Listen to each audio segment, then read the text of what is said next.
Hello everyone, this is Martin Landbury with Planet Earth, and in this short video I'd like to clarify a few points. Now, I gave you a lot of questions. I gave you more than 300 questions for revision. Well, I gave you all the possible questions that can appear in the exam, so I just wanted to let you know what I might be thinking asking you in the exam. I'm going to keep the exam simple, but these are just what are in the lectures and that makes sense to appear as questions.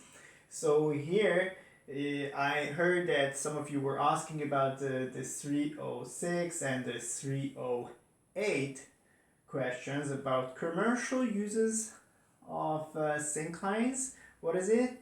And mineral veins in rocks. I apologize if these are not clear from the presentation and my videos.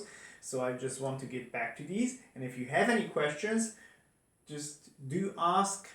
You can ask me directly on email or on WeChat as well, and I'll try to answer maybe in the form of the video to all of you. So these were two questions then that perhaps were not clear, and I'm just showing you how to understand the answers or what we can here think of as answers if these appear in the exam. And first of all, then, synclines. What are those in the first place? Synclines are related to the folds of the rocks. So this is ductile deformation in the first place that we speak about. There are folds. And here, of course, we have the top or the upper part of this formation, which is the anticline. But we are now speaking about the syncline. So the valley, so to say, not the anticline in this case. We're only speaking about this one. And why this is interesting, because there can be different layers of rocks. It can be something more like porous or permeable that can hold water. It's like an and there can be aquitard materials like clay, for example, is water resistant here. So depending on how different layers are on each other, there can be layers that are going to be waterproof in general. And why this is important for us, so commercial or economic uses, if you're an engineer and you want to reach some kind of or use water resources, you might be looking for synclines because that's where water can be trapped over a year in this layer. If this is, for example, limestone, as we usually symbolize limestone here, this layer, then probably it will be able to capture water, or it's rather porous, it's rather permeable, whereas things like clay will be making a waterproof layer here under. And so this can be one answer. A syncline can be helping like a reservoir of water to develop, but also it can be if you are thinking of like developing or constructing a landfill. So I just put here landfill, which is like hazardous waste material. Where would you like to dump it?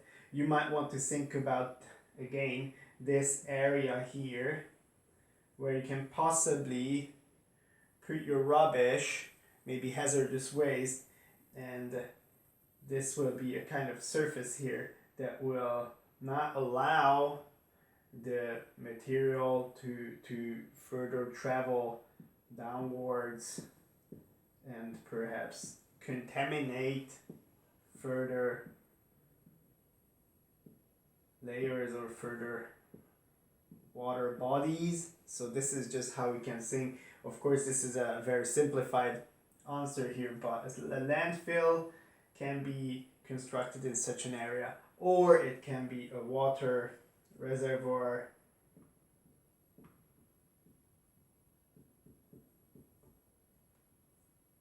And also we just want to mention here, if this I just said is the anticline. Anticline can be often like places where oil and gas can be trapped. Okay, so these would be moving upwards. Water or rubbish or contamination would usually move downwards. So that's how we can think about the opposite direction movements and different types of materials with different density moving in different directions and be captured in certain parts of the ductile deformation or simply the fault. Also, we were here speaking about mineral veins in rocks, and what is that about? It's not about ductile deformation, it's about brittle deformation. And what we usually would have, if this is like a rock body, and we might even have like a little like banding if this is like a metamorphic rock, and like gneiss would have these little kind of layers. You see that there's a structure. But usually what you could also have in these old metamorphic rocks is these huge cracks, these joints, as we call them. So the rock would break into parts.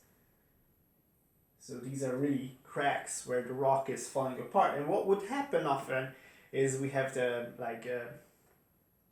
thermal water moving from downwards. You know, this is related to magmatic activity as well. So there is water trapped down under, maybe miles under our feet. And this water would start moving upwards. It's hot. It also has a solution of minerals. So hot water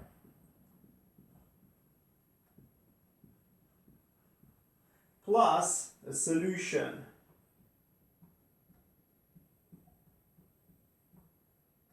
What does it mean? Maybe there is silicon dioxide, or there's also gold.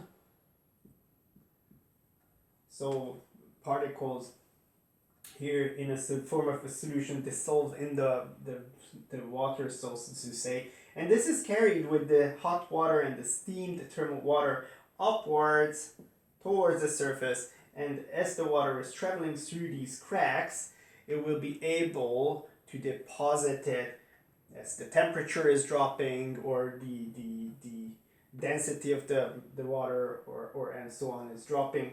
So then these little joints will be filled with what we call mineral veins.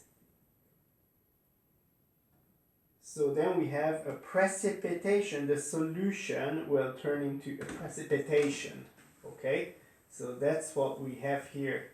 Precipitation of the various minerals that create mineral veins, or these can also be in the shape of sheets depending on the actual area.